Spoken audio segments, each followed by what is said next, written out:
channel. This is Car Mates. I'm Nate.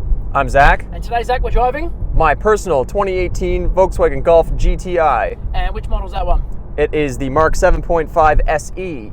Didn't want the Autobahn edition? No, I didn't feel like paying $4,000 for a bunch of electronics that beep at me and help me drive when I want to drive my own car. And plus, for more money, you get leather seats and not these sweet tartan seats. Yeah, they are pretty sweet. They're probably one of my favorite things about the car.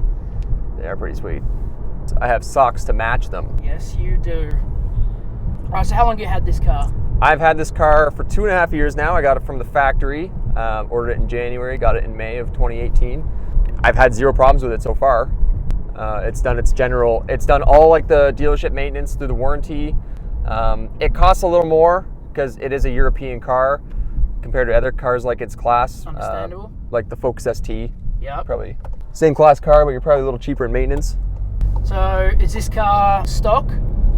This car is stock engine-wise, yes. I've only done cosmetic stuff to it. I'm waiting till the warranty's up, and then I'll have another daily driver by that point. Yep. And then this is gonna become my little track toy, daily driving track toy. So this is the standard 2-litre 4-cylinder turbo? Yes. And you've opted for the 6-speed manual, I see? Yes. I figured, you know what? Only way to go. They say the DSG is just as good, if not better, but manual is only gonna be around for so much more longer, so Exactly.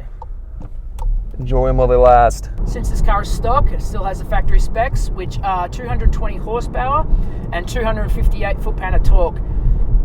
The 0 to 60 time is 6.2 seconds. Not too bad. And the car comes with a few modes. We've got Eco, which is just normal but quiet. You don't want that. Then we have Normal, which is just normal GTI fun. And then we have Sport, which tightens up the steering wheel, stiffens up the suspension, and it pumps fake noise into the car for exhaust. Let's touch base on that sound actor. Yeah, so I haven't deleted it yet. I do have an ECU thing that can turn it on and off. A lot of people don't like it. I don't really care. I usually drive it. I didn't even know it was a thing. Yeah, it like vibrates the windshield net to give you some kind of effect. I don't know. It doesn't bother me personally. I usually drive it in normal anyways. The only time I really flip it into sport mode is if I know I'm gonna hit some like wicked bendy roads. Yeah, I'm not too sound on artificial sound. But it doesn't sound bad. But once you know it's fake, it really gets to you. Exactly. All right, so how's the fuel economy on this thing? On paper, it's really good. I drive this thing like a GTI because that's why I bought it. So I don't really drive conservatively. But we do have this thing called the Think Blue trainer on here.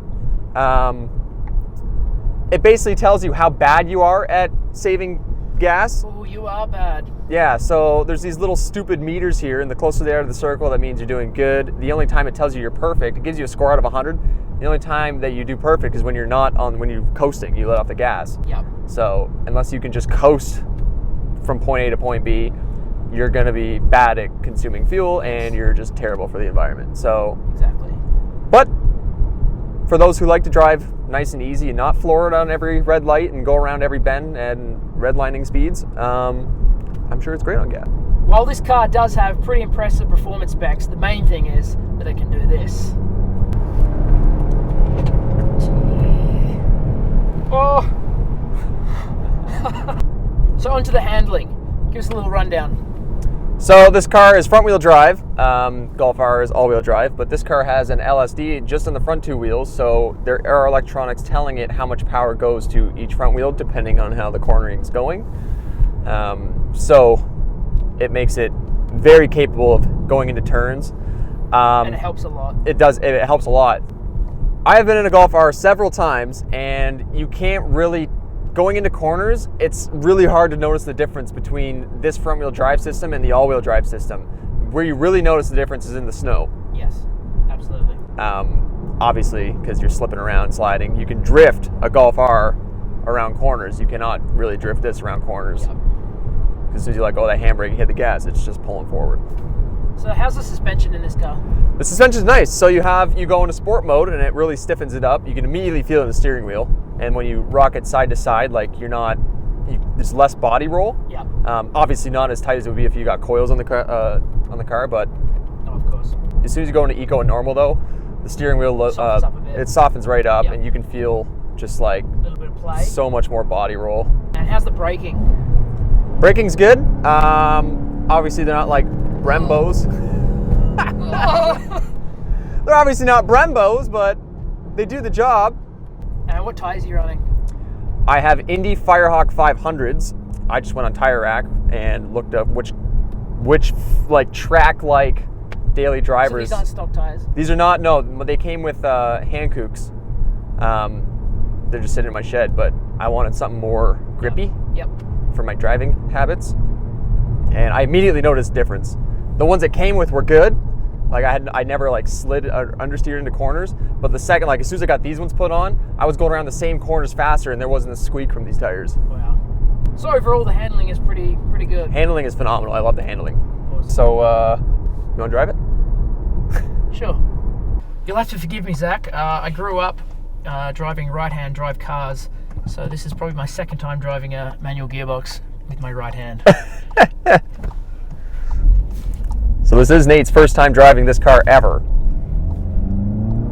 Puts you back in your seat. Yeah. Like the Golf R is crazy. Like the Golf R, you notice a big difference in the poles. Like it puts you back in your seat. So a couple things I've done on the exterior. I switched out the tires as we talked about before. I added a bunch of different badges. So the rear emblem is blacked out. I didn't do the front emblem. I tried to do a red and black one, and I did it. I didn't like the way it looked, so I took it off. So now I gotta go and get a black one so it matches. Yep. But the rear reflectors at the bottom on the bumper, I put little black honeycomb stickers on them, so they still sort of reflect at nighttime, but you got like a gloss black honeycomb. They look really cool. The honeycomb pattern is also on my third brake light at the top hatch there, and it says GTI in it, so when I flash my brake light, you see it.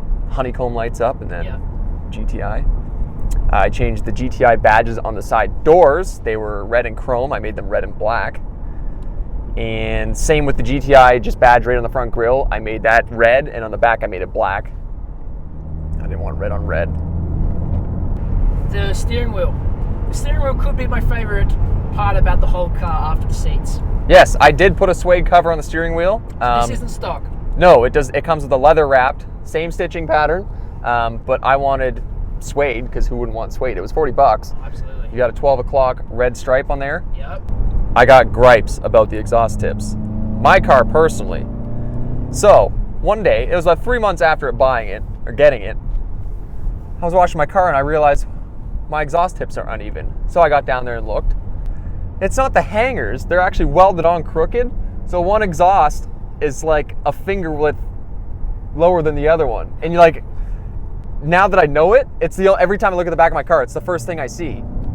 And I can never unsee it. I tell people and they're like, oh, I don't notice that, but it bothers me. How dare they? I know that. How dare they? Yeah. Other gripes. The volume knob has a power button on it. And when you turn the volume, the power button moves with it. All right, so how practical is this car? This car, so my last car was a Pontiac Vibe, and that thing was practical. This thing, it's really good. I have slept in it a couple times. As an electrician, I can fit all my tools in the back here. I just fold the seats down, put a little cover on so I don't get the carpet all dirty. Yeah. But I can fit all my tools in here and still have room for another person to sit. So what opted you to get the Golf GTI opposed to its other competitors, which are the Civic? We got the Focus ST, we got the Civic SI, the Veloster Turbo, the Hyundai, Subaru WRX. Driving wise, I found them all very similar. What really got me on this car, like when I went into this like looking for a car, I at no point was like I'm buying a Golf. I went, looked at everyone with a not biased opinion. Yep. The interior really got me on this one. Loved the interior. I loved like the way the steering wheel felt in my hands. I loved the shifter, like physically and how it felt when I shifted. The Focus ST I felt was a little like it was too stiff of a ride. The cargo space, like the roof like slants down like a fastback kind of look. Same with the Veloster. I love the new Veloster end. Love the new design of it. But again, when you want a car for practicality, if like that's the reason you're buying it, that fastback look cuts a lot of cargo space out. My personal favorite out of all of them would have to be the Golf. I think it has the best looks. Absolutely. And to be fair, like I have driven faster cars than this, but like I felt felt very confident in cornering. Yes. And very confident in this Yes. car's abilities. You go into the corner, you're in the middle of the corner, like you know where you're going, you know what you're doing. You hit a little bit of dirt, you're fine. Yeah. I got mud flaps, so we're cool. Yeah, it's all good. And like I said, it's my first time driving this car. Yeah. All right, guys, that's a wrap on reviewing Zach's Golf GTI. Like and subscribe if you like the video. This is our first video. We're gonna try and pump out as many as we can. As soon as we get our hand on a car, we're gonna try and do it.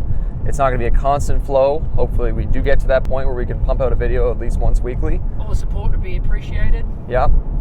So thanks for watching, guys, and we'll see you next time.